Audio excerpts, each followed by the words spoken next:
Hi guys, welcome to this interview for the Multidimensional Show. We've got here Kaz, Clarke and Gary Jones. Hi. Hello. I got Tony Topping here. Hello there. Hi, Tony. Hi David Alderman. Hi Rachel. Which I'll call David A, which we've just sort of established because we've got two Davids. We've got David Bonner. Hello. Hi, so I'll call you David B. Fair enough. So on the 8th and 9th of September, we have a conference, 2-day conference, and we have all the speakers bar Mary Rodwell with us, just to talk a little bit about what's in store and who are these people and what message are they bringing. So I'll start with Kaz, Clarke and Gary Jones, if you want to just give me a little, a brief, if possible, synopsis of your talk and what's driven you to bring this talk to the show. Okay. Hi, everyone. Hi. I'm a witness to a huge interdimensional craft. Jettisoned smaller craft, and the military were waiting for it. I pursued and shot one of them down. It changed my life completely, changed everything I thought I knew. And believe me, I thought I knew it all. Changed everything I understood even. And that's why I came forward, I suppose. I was frantic. I had to tell somebody about it, anyone that would know what to do with the information. And that's when Swansea UFO Network got involved, some 18 months later. I hadn't actually spoken to anybody about it. I was lent on by the mainstream press to stay silent about it. They were very specific on who I'd spoken to and why and what I'd said exactly. Had my phone hacked, my computer hacked. And I've been verbally warned face to face to be very careful what I say. But no one's actually told me what it is I'm not supposed to say.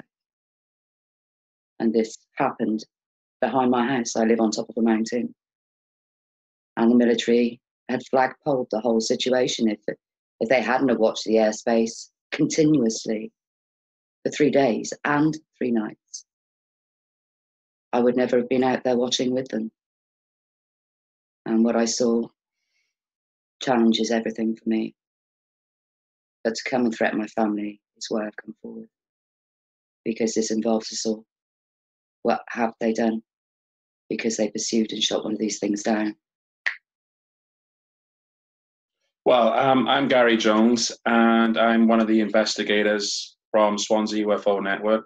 I've been heading this now for quite some time, and what I'm going to be discussing when we get to the Multidimensional Show is I'll be showing the evidence that we collected, which corroborates what Kaz has said to us and what she'll be saying to the audience when they're watching.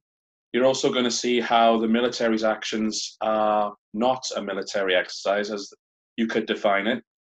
They were clearly waiting for something. They knew that something was going to be showing up, and if Kaz is to be believed, and I assure you she is, they definitely knew that something of a, shall we say, extraterrestrial nature was coming to this Penturk fields, and they were waiting for it. And everything that we've done since has basically been just adding more and more evidence, painting the picture more clearly for everyone to see that, yeah, what you are dealing with is clearly something that was not a military exercise. And if history shows anything, it does show to me at least, and I think it will show to everyone else, that they know how to track these craft that don't belong to us or come from other places. They know how to they have a program or some kind of action for dealing with them. And all that was witnessed here on the 26th of February 2016. Yeah, it was a huge incident, akin to Rendlesham, if not bigger than that, wasn't it really? And I would say so. Yeah, it's intriguing to know why they want to kind of hide this. What is their reason? As you say, there's something else going on. And I get the sense that you'd like answers yourself, and by sharing this, hopefully collectively, we'll get closer to the truth. Is that kind of accurate? Yeah, absolutely. Yeah. I didn't witness any hostility from them. I saw an awful lot of hostility from us. They could have done us harm if they wanted to. I had 2 of these objects approach my neighbour and I afterwards, and one of which scanned us and changed colour. I did take a lie detector using the government's facility to prove what I said I saw was true and what I said I saw was real. So my message is simply to tell everyone, whether or not they choose to believe me, I can't make someone believe me. But at least I fulfilled my duty in telling everyone, every living human being on this planet needs to know what is going on. This is real.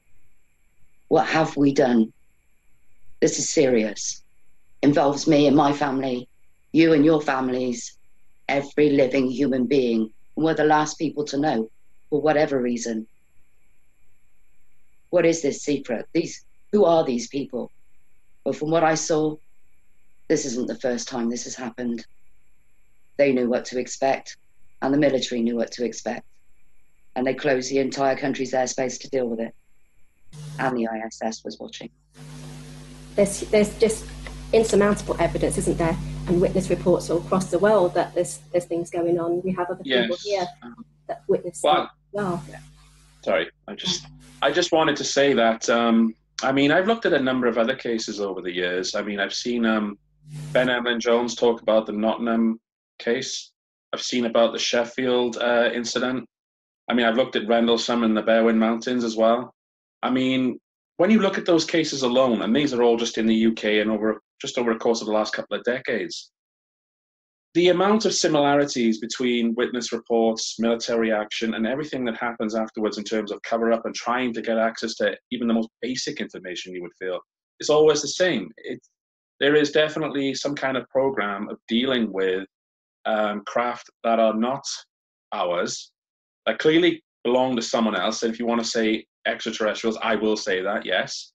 But the point is that it's been going on for so long now, and because of this incident that Kaz was a witness to, and the evidence that's now come forward, it's gone past the point now that are we alone in the universe, or are we alone at all? No, we are not alone. They are already here. They already seem to know how to get here very easily, you know?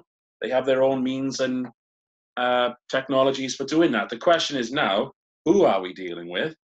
What are their interests in us? And what is our, shall we say, governments, or the secret governments, or the military themselves doing to deal with it? Because, I mean, I sometimes would criticize the military for their actions, but, you know, me and Kaz have also discussed this. I would even say that there could be some fallen heroes in this.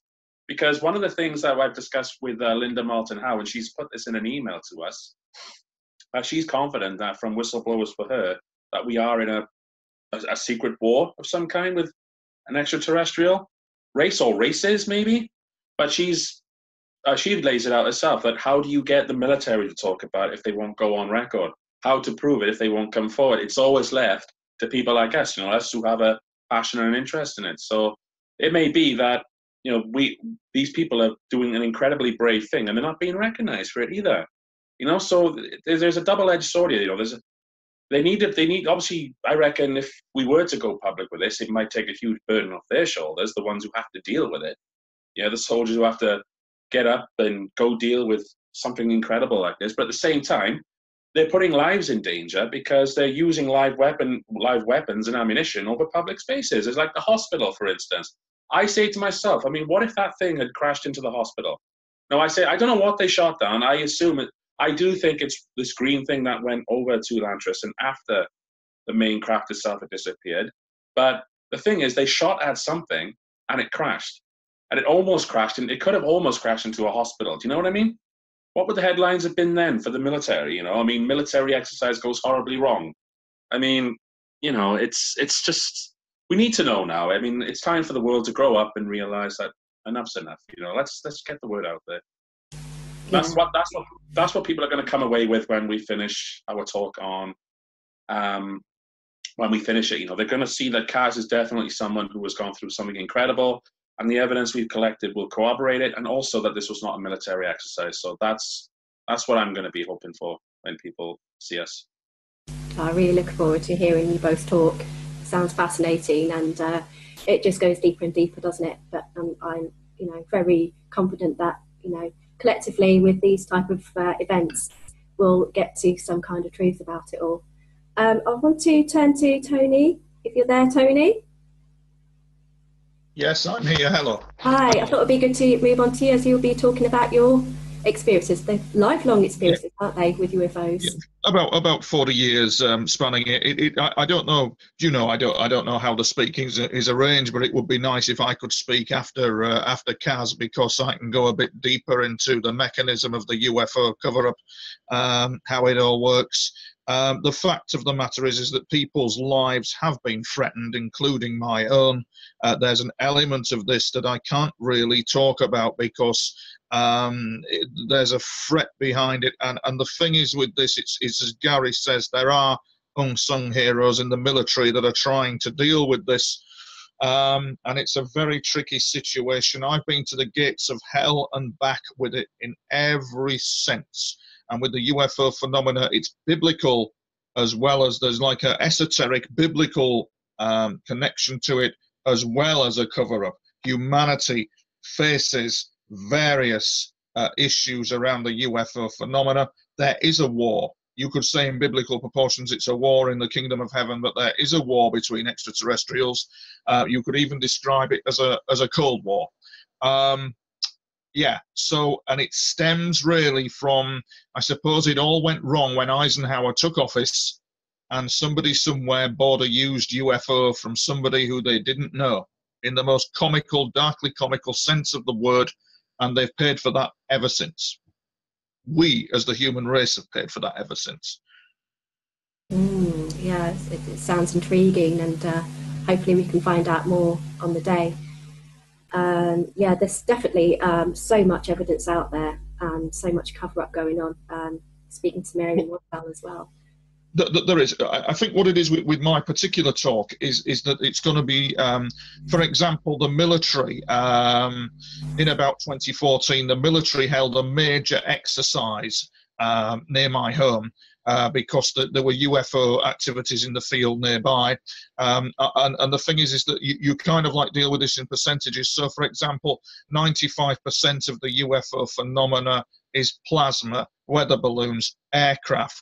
It's as Kaz says, when you get into it, and when you start getting deep into it, and you go into the 5% zone of this, 5% where the UFOs start speaking to you, when you see who the people are behind the UFOs, and when they start talking to you, you have this matrix-type cover-up crawling out the woodwork.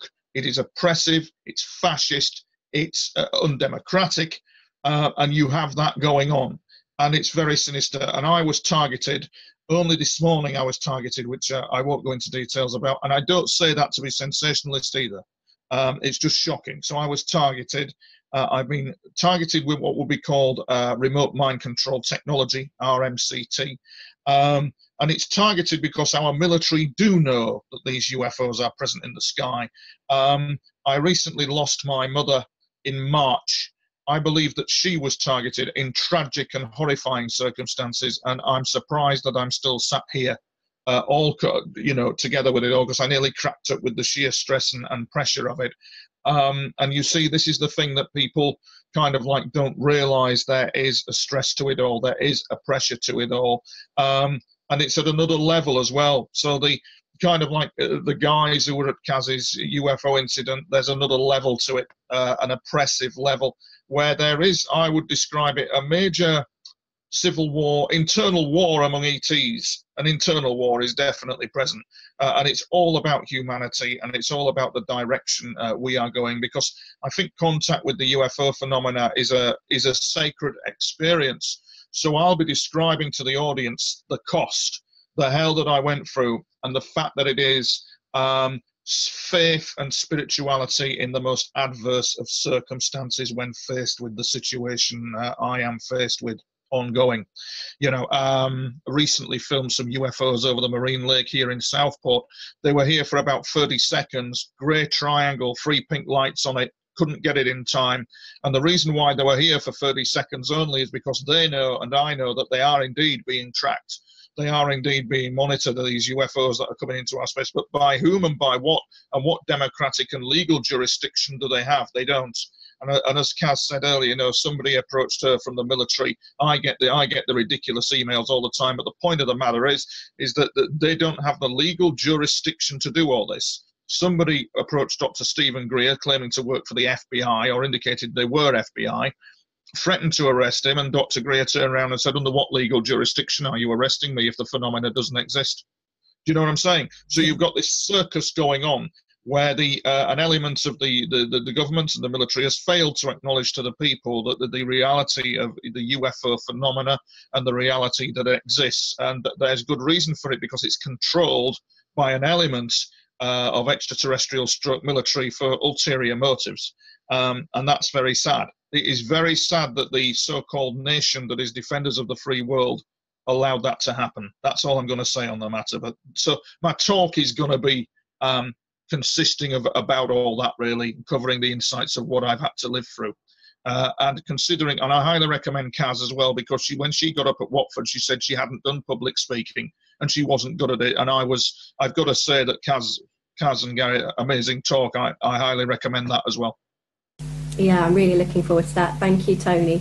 And I take my hats off to people like you that are so brave in keeping going. We're on the front line. We are on the front line, and our lives are made hell, and our lives are threatened because of it. And people don't appreciate that at all. They really don't. I think your audience will at the conference, of course, but the mainstream society just don't realise this is going on. They don't. It's really hidden, isn't it? And it's Tony. We're back again after a little break. My name's Rachel, and I'm doing an interview for the Multidimensional Show for the September events, where we've got our guest speakers here all talking, bar Mary Rodwell. So welcome back, guys. I wanted to move on to David Bonner, or David B, as I'm calling you. Hello. Because it sort of relates to ET and UFO contact. You've got a special kind of approach to ET contact. You've taken a more CE5 approach. Do you want to tell me more about that and what you'll be talking about? Yeah, sure.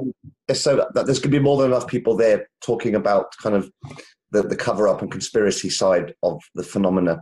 So I'm coming at it more from kind of the other end, from the positive and spiritual side of it. So my talk is called ET Contact and the True Nature of Consciousness.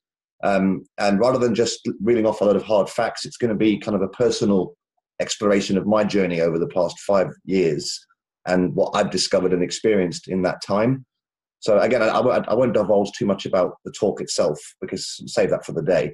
But long story short is that 5 years ago, I had a massive paradigm shift in how I saw everything, because I was doing some research into something that used to happen to me as a kid, which I now realize was astral projection, which I then lost the ability to do and forgot about. So the memory came back to me about 5 years ago, and I started looking into sort of real scientific ways to get into lucid dream state. And as a part of that, I came across stuff about the UFO subject, which I'd never really looked into particularly deeply, and watched Stephen Greer's film on how to make contact with ETs, and approached it very skeptically at first, but nevertheless gave it a go on my own, and it yielded results, which was a bit of a change, well, a complete change of attitude, to be honest, towards everything. And once it had started happening, obviously I continued to try it and had more and more responses, firstly on my own, and then I started to go and join groups in Oxford, and we saw physical craft, which was just mind-blowing, and like orbs floating around the group and things, and it was like stepping into a science fiction movie. So I then formed my own group up here in Tamworth, pretty much by accident. I was just chatting to someone down the pub that I just met about the whole subject, and he was keen and interested. So we got together this one evening, just the two of us. It's going back about 3-4 years now. Just the two of us sat in the garden and went through the contact protocols, and we had this craft appear in the field about 500 yards in front of us, which made him cry, and I just sat there like full of joy.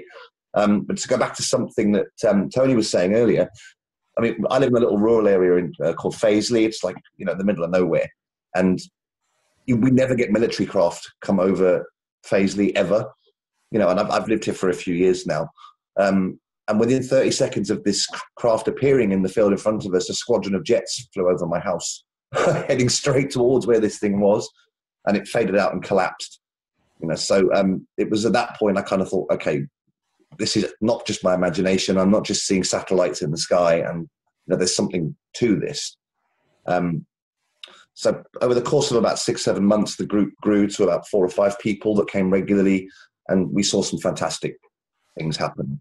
And I'll talk more about this at the show, but there were occasions when we had physical ships come and park over the house. We had orbs in the garden, vocal contact on a couple of occasions. No physically manifested beings, but there was almost telepathic but audible communication for a couple of the members of the group. But the point I want to stress, and this is something I'm going to stress on the day when I talk, is that it was always positive. There was never any fear or any sense of being in any danger. Perhaps for them, not for us. But there was always a positive message and a kind of message of gratitude that we'd reached out to make contact, and they wanted to do the same. And that there is very much a spiritual element to it as well. And that's why I'm going to talk a little bit about what I believe through my research and experience, the nature of consciousness is, and how that is the mode that we use to communicate with them. And why I think they're coming here as well, but I'll save that for the day. But yeah, so I've had a complete paradigm shift over the last 4 or 5 years, and gone from living in the matrix, if you like, to being aware that there is a much vaster universe out there, and it's full of life. A lot of it wants to come and make some form of communication with us, and that it's easily accessible to everybody. It's not like a gift that the sacred few have got. It's a natural thing that anyone can do through consciousness, and that's what I'd like people to take away from it. Really, is that it's not just a group of crazy people wearing tinfoil hats in a field. You know, it's actually quite a loving and spiritual experience, as the people who've done it know. And there's always this sense of love and kind of overwhelming happiness when you do have a contact event, and that it's very easy, actually, as long as there's sincerity, you know, within the group, and cohesiveness, or on your own. But as long as you're genuine and sincere, most of the time you have some kind of response. And sometimes it's pretty fantastic. It can be physical craft in the sky, or you hear voices saying, you know, we love you, thank you for getting in touch. It's just mind blowing. So, I mean, I'm going to recount my story of sort of the 5-year journey from being asleep to where I am now, on the Sunday of the weekend. So, yeah. Yeah, that sounds fascinating. Yeah, I really look forward to hearing that. And from talking to you before, David, it's about sort of raising our consciousness as well. It's kind of waking people up, having these sightings and experiences, whether they're initiated or not. I think it's waking us up to do something much bigger and vaster than ourselves, and kind of raising our awareness on a spiritual level as much as anything else. Yes, I agree. Yeah. And we have Mary Rodwell coming, talking about Starseeds, and she talks about this very thing. The New Human is the book that she'll be basing her talk on.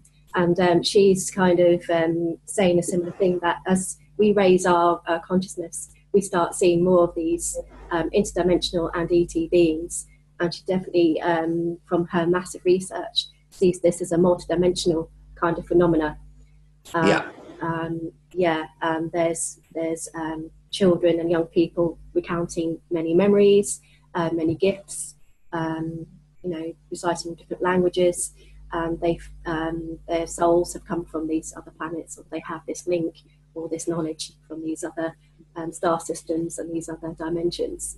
So it's quite interesting. We've got a whole spectrum of talks at the show to look forward to. So yeah, thank you, David, for just summarising your talk, and I really look forward to it. Thank you. Thank you so much. We'll go on to David A. I think that moves on nicely to your talk, because as a fellow starseed, I count myself as that too. I definitely feel that I'm in this world but not of this world, and see that there's a lot of things that are quite right with this world. And David A., you definitely come with this message for children in particular and the education system. And I see this as, although not directly related to UFO phenomena, it's very much about the underlying message, which is about humanity and why we're here, and you know, what can we do to improve things. So David Day, over to you. Tell me about your talk and what's driven you to do this talk. Yeah, thank you, Rachel. Yes, I'll be talking mainly about two things. One of them is myself, although it certainly won't be a me talk. Underpinning what you were saying about souls who've come in from different constellations. I was told about 25 years ago that I'm what's called a volunteer soul, which has all kinds of implications, and I'll briefly touch on those. Just in a nutshell, for the purposes of this promotion, it just means that you never feel that you fit in. You just never feel that, just things are never quite right. You can't quite fully identify with other people, and that is so unsettling. So what you do is you get on with your life and you distract yourself from that feeling, but that feeling never really goes away. And in the last few years, it's come back so strongly that it's brought my entire life to a halt. And in that halt, it gave me time and space to write a book based on my experiences as an educator in the schooling system. And it's also made me realize what my life purpose is, because I didn't have a life purpose till this happened. I didn't feel I had one anyway, which was to get the message out there that the alien agenda, and this is the connection to UFOs now, the alien agenda is in full swing, and it's in your local classroom right now. It's taking children of 4, 5, 6, and even younger, they're planning, who are 3, 4, 5-dimensional beings, 5th-dimensional beings, a lot of them being born now, and it's trying to make them into 2-dimensional cardboard cutouts. And it's going to kill them, even if it doesn't kill them physically. Well, it probably will, because they'll develop some kind of disease and they'll die physically, but it will kill them morally, emotionally, and psychologically. It happened to me. So this is not hypothesis. It happened to me. I'm still in recovery from the, I don't know if there's words to describe it, from being crammed inside a box when I want to expand. So in other words, they were reducing me, whereas my natural inclination is to expand. Yeah, reducing me to rubble, basically. So so it inspired me to write a book, as I said, called School No Place for Children. It's a very hard-hitting title, because I have to get the message out there that if you have a child that's showing any signs of hyperintelligence, hypersensitivity, hyper-awareness, that they should not, that their place is not in the classroom. The agenda is such that children like that will not be allowed to grow into their fullest being. So they must be kept away from the classroom. And they're labelled with things like ADHD, aren't they? When actually there's probably a lot more going on. Yeah, absolutely. That just gives the school a reason to treat them differently, but not differently as in allowing them to express themselves, differently as allowing, forcing them to maybe to do solitary confinement, or the schooling system is run on quasi-military lines, and there's even a call now to have military schools in poor areas. So so it's all tied in. The agenda is tied in. Make people poor and desperate, and then offer them military schools so that at least the children will have breakfast and lunch. So obviously it's not a long talk. I won't have time to go into all of that, but I'll just give people, just to summarize, a taste of who I am, my experience in life, in my own skin, how I came to write the book, and what the book means to me, and potentially what it means to the children of the future. Because that's essentially what I realize now. That's why I was born. I feel privileged to have actually worked out why I was born, which not that many people do, or they think they have worked it out, but they probably haven't. So it's given me a lot of encouragement and drive, and hopefully some of that will rub off on the people who I've just listened to, who are the operatives, like out in the field witnessing things. I'm not in the classroom at the moment, although there are 1 or 2 schools that will get me back in, because I'm not a classroom teacher. I go and teach a card game, actually, which allows children to be themselves. So that's my message to children of the world. Be yourself, and don't let anybody else tell you that yourself is not good enough or big enough or great enough. That's fantastic. Yeah, that's the biggest contribution I think we can make, is to the new generation that are coming through. And actually, I think it ties in with the witnessing that we see, and the kind of ridicule and the kind of suppression that goes on with the mainstream media and society. It's down to the conditioning that we have growing up, and through education and institute of the media, that people are unable to accept all this evidence that there is out there, not only for, you know, starseeds and for people that have experiences on a more conscious spiritual level, but also the UFO phenomena and the ET phenomena. You know, it all ties in, you know, nicely, these talks, and hopefully that the underlying message I feel with everyone here coming together to do their talks is to kind of contribute to that wake up, to that sort of wake up to our greater reality and to what's really going on and what our full potential is. And hopefully we can, you know, that we'll marry together, and we can, you know, send that message to people that come along. Yeah, Rachel, that's the subtitle to my to the book, is a School No Place for Children, a wake-up call. Yeah, fantastic. And what a great way to end this interview, to say, you know, wake-up call. I feel really positive and excited about delivering this event, this 2-day event, and I look forward to seeing you all on the day, and all the, you know, contribution you have to make and what you've got to share. So yes, I'm going to just say a little bit about the show. So it's on Saturday and Sunday, 8th and 9th of September. Starts at 10 o'clock, ends at 5:30, and the whole weekend is £22. We also have Mary Rodwell doing a workshop where she'll be helping people that feel they've had or know they've had interdimensional contact or ET contact, and to kind of help understand that and bring greater insights. Thank you, David, for you know, sharing that path. I think it's so valuable. So yes, if people want to find out more, go to multidimensionalshow.co.uk, or go on Eventbrite or Facebook and look up Multidimensional Show in September.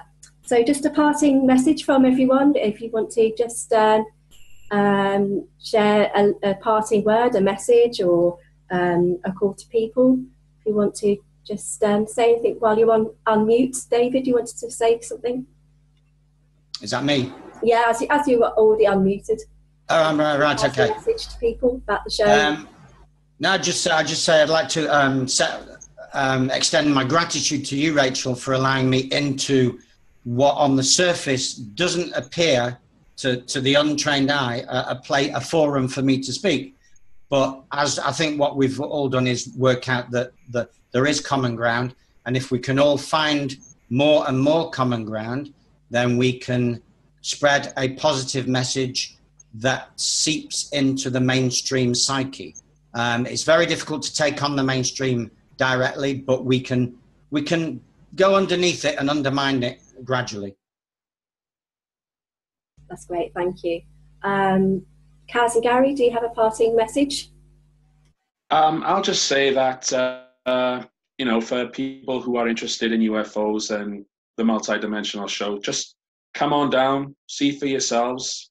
You can be skeptical and you can be open-minded about it all. You don't have to accept what we say, but just realize, you know, that it's gone past the stage of just whether we are alone in the universe or whether or not there's life out there. It's pointless looking for life now because it's already here. They're already here. They're already interacting with us. Our governments know who they are. I would say the military are definitely engaged with them in certain ways, both maybe hostile and maybe defense purpose as well.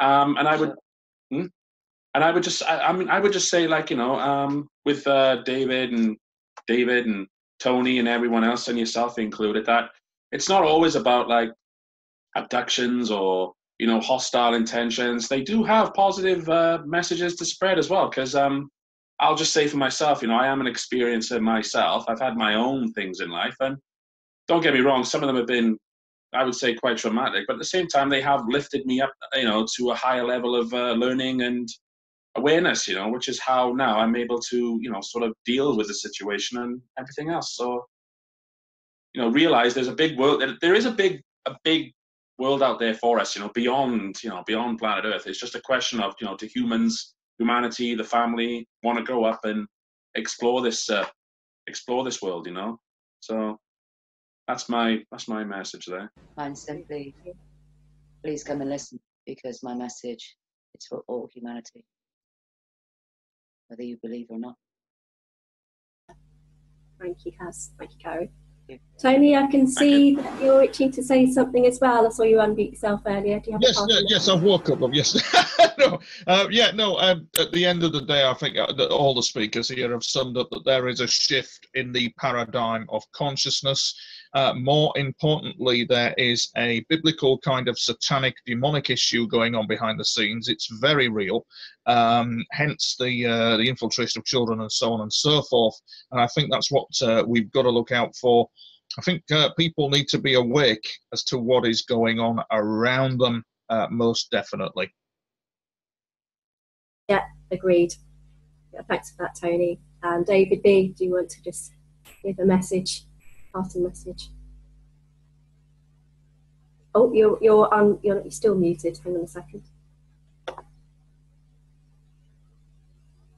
Hang on, I'll unmute you. There you go. Sorry, yeah, I just wanted to mirror what David said first about being grateful to you and saying thank you, because it's wonderful. I've been hoping for years that this kind of connection would start to form between people, and you know, because being one voice in the dark on your own is one thing, but when you know there's strength in numbers, and when we all come together like this, which I think is predestined. Actually, I think we're meant to be finding each other and connecting and doing these kind of events.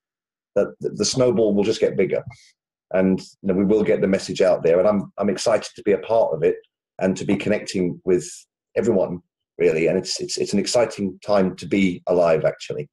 And like as some of the others said, even if people come along and they're skeptical and they don't believe what we're saying, I concur with David. You know, that we all have a purpose in life. I'm beginning to realize that this is mine, and this feels like real work, rather than, you know, the day-to-day stuff that we do to keep the lights on and food in the fridge. So I'm very excited about the event and to see what we can do afterwards, and to just keep everyone networking and spread the message. Yeah, totally. Keep this going. That's a great message to end on. Getting people together and communicating, networking, and seeing where this carries on, and you know, working together, definitely. So thank you for that passing message, David B. And everyone else, thank you for joining me today, even, and sharing what you have to share. I really look forward to Saturday and Sunday, 8th and 9th of September. And enjoy the rest of your day. Thank you so much. Thanks, Rachel. See you in September. Thank you. Bye. Bye. Try now.